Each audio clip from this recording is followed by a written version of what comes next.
आज हम power stocks की बात करने वाले हैं और देखेंगे इन 3 स्टॉक्स में से कौन सबसे अच्छा पावर स्टॉक्स है। इसमें से पहला होगा अडानी पावर, दूसरा रिलायंस पावर और तीसरा टाटा पावर। तो इन तीनों के टेक्निकल्स और फंडामेंटल्स दोनों को देखेंगे, जिससे हम ये डिसाइड कर पाएं कि इन तीनों में बेस्ट स्टॉक्स कौन सा है जिसमें हम लॉन्ग टर्म में वेल्थ क्रिएट कर पाएं। तो सबसे पहले अडानी पावर्स को देखते हैं और ये है इसका वीकली चार्ट। तो अडानी पावर को आप देख सकते हैं 430 का स्टॉक प्राइस, ये आ गया 130 रुपये के आसपास। तो इसमें 300 पॉइंट्स की जबरदस्त गिरावट हुई। इन्फो लाइन पे देख लेते हैं कि ये कितने परसेंटेज की गिरावट रही। इसे देखते हैं, यहाँ से ड्रॉ करते हैं और ये देखते हैं यहाँ तक ही आया और इसमें लगभग 70% की गिरावट हो गई थी, क्योंकि इसमें हिंडनबर्ग का जो रिसर्च रिपोर्ट आया था उसने इसे हिला के रख दिया था। उसका एक कारण भी था, रिसर्च रिपोर्ट कुछ खास नहीं थी, लेकिन असल कारण ये था कि सच में ये स्टॉक्स काफ़ी ज़्यादा राइज कर चुके थे।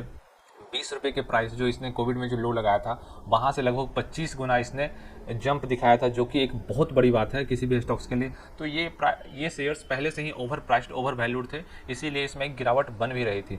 तो क्या अडानी पावर में लेने का ये सही समय आ गया है कि यहाँ पे आप लेकर के अच्छे पैसे बनाओ?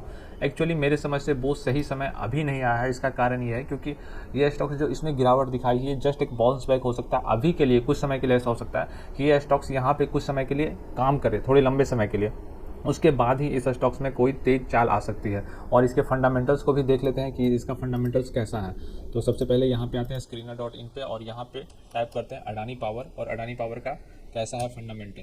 तो आप देखिए 86,000 करोड़ का इसका मार्केट कैप है, एक लार्ज कैप कंपनी है और इसका बुक वैल्यू है जो 62 रुपीज़ का है। ROC 16 है और ROE 31 है, जो कि एक अच्छा है। और इसमें जो दिक्कत वाली बात है कि इसका जो सेल्स ग्रोथ है वो काफ़ी ख़राब है, 4.15, जो कि एक ख़राब बात है। क्वार्टरली रिजल्ट्स को भी देख लेते हैं। तो दिसंबर 2022 में जो इसने दिखाया था वो कुछ खास नहीं दिखाया था इसने। दिसंबर 2022 में आप यहाँ पे देखो, नेट प्रॉफिट 8.8 करोड़ का ही इसने मात्र दिखाया। और पिछले बार को देख लें, दिसंबर 2021 में इसने 218 करोड़ का प्रॉफिट दिखाया था। तो ईयर ऑन ईयर बेसिस पे भी काफ़ी ख़राब है और क्वार्टर ऑन क्वार्टर के बेसिस पे भी काफ़ी ख़राब रिजल्ट है। तो रिजल्ट तो सेटिस्फाइड नहीं करते कि इस कंपनी में इन्वेस्टमेंट किया जाए। अब इसके शेयर होल्डिंग पैटर्न्स को देख लेते हैं, इसमें कितना है इन्वेस्टमेंट, तो उसे देख लेते हैं। ये सबसे महत्वपूर्ण चीज़ होता है, ये है share holding patterns.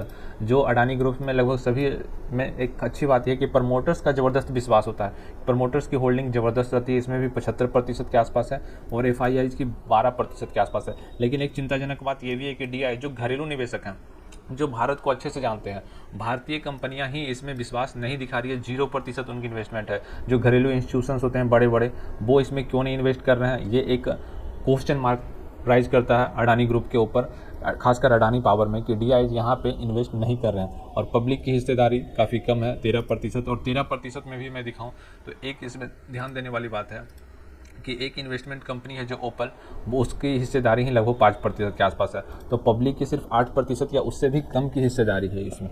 Adani power में प्रमोटर्स की हिस्सेदारी 75% है, जिसमें से 25% शेयर्स इन्होंने गिरवी रखे हैं प्रमोटर्स ने, मालिकों ने।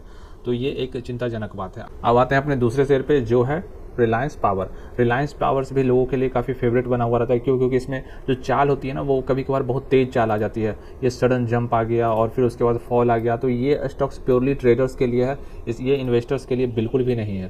क्यों? क्योंकि इसमें इन्वेस्टर्स कभी भी अच्छे से पैसा नहीं बना सकते। इसका मेन कारण मैं आपको बता दूं, आप इसका लंबा चार्ट देख लो। ये है इसका मंथली चार्ट, एक कैंडल है जो 1 मंथ का, और आप देखो 300 पे ये शेयर लिस्ट हुआ था 2008 में, और वहाँ से लेकर के 300 का शेयर प्राइस 1 रुपये तक आ गया था यहाँ बीच में।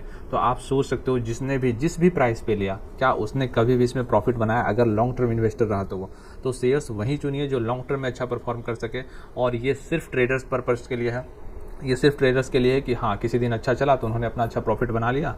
इससे ज़्यादा इस शेयर से उम्मीद रखना भी गलत है, क्योंकि ये उस लायक ही नहीं है जिससे आप उम्मीद रख सको।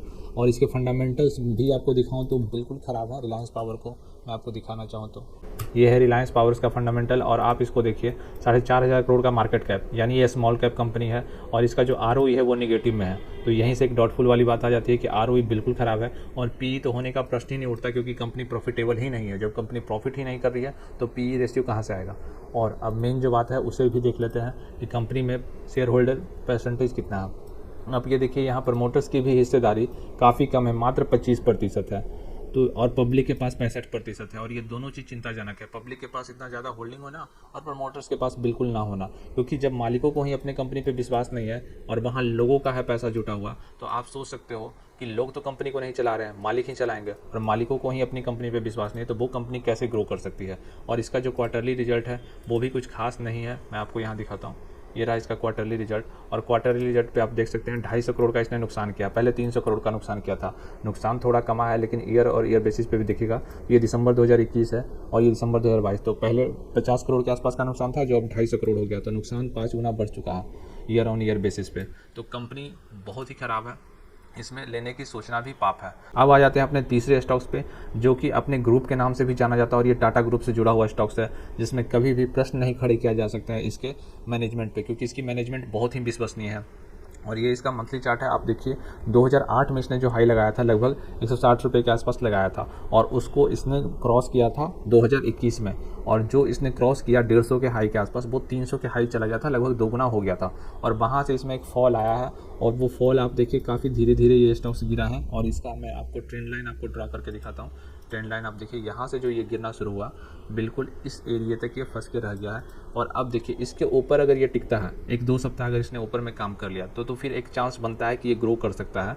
और नीचे का जो सपोर्ट आ रहा है वो इसका आ रहा है, मैं ड्रॉ करता हूँ, आप देखिए ये रहा इसका सपोर्ट, तो ये उसी लेवल पे भी काम कर रहा है जहाँ से मेक और ब्रेक का लेवल बना सकता है। अगर नीचे गया तो ख़राब काम कर सकता है, ऊपर गया और ऊपर जाकर 1-2 सप्ताह टिक जाता है तब तो फिर ये काफ़ी अच्छा राइज दे सकता है। और अगर ये सिर्फ अपने हाई तक भी गया तो अभी ये 200 पे चल रहा है और ये 300 है, तो यहाँ से 50% का ग्रोथ तो काफ़ी अच्छा है, वो दिखता है, बिल्कुल दिखता है इस स्टॉक्स में। तो ये एक ऐसा स्टॉक्स है जिसमें अगर पावर स्टॉक्स में जो लोग इंटरेस्टेड हैं वो लॉन्ग टर्म के लिए इसमें बन सकते हैं, क्योंकि इसका मैनेजमेंट अच्छा है। और इसके फंडामेंटल्स को देख लेते हैं। इसका फंडामेंटल्स जो है टाटा पावर का, वो मैं आपको दिखाता हूँ। तो टाटा पावर का आप फंडामेंटल्स देखो, इसका फंडामेंटल्स भी अच्छा है। जो इस कंपनी का मार्केट कैप है 64,000 करोड़ का, ये मिड कैप है, और ROC और ROE लगभग 9 के आसपास ही है, तो वो लगभग अभी ठीक ठाक है। बुक वैल्यू अच्छी है, 80 के आसपास है, जो कि सही है। और अब इसका प्रॉफिट को देख लेते हैं, क्वार्टरली इसने कितना प्रॉफिट जनरेट किया है। तो क्वार्टरली प्रॉफिट जो इसका आ रहा है 1000 करोड़, जो कि इसने अपने तीनों से सबसे अच्छा परफॉर्म किया है। और इसके दिसंबर में आप देखिए 500 करोड़ था, तो ये वहाँ से डबल कर गया ईयर ऑन ईयर बेसिस पे। और पिछले क्वार्टर में इसने 900 करोड़ का दिखाया था, वहाँ से भी इसमें एक अच्छी जंप आई है। तो ये एक ऐसा स्टॉक्स है जो अच्छा राइज कर रहा है। और इसका शेयर होल्डिंग पैटर्न मैं आपको दिखाना चाहूँ तो वो भी लगभग ठीक ही है।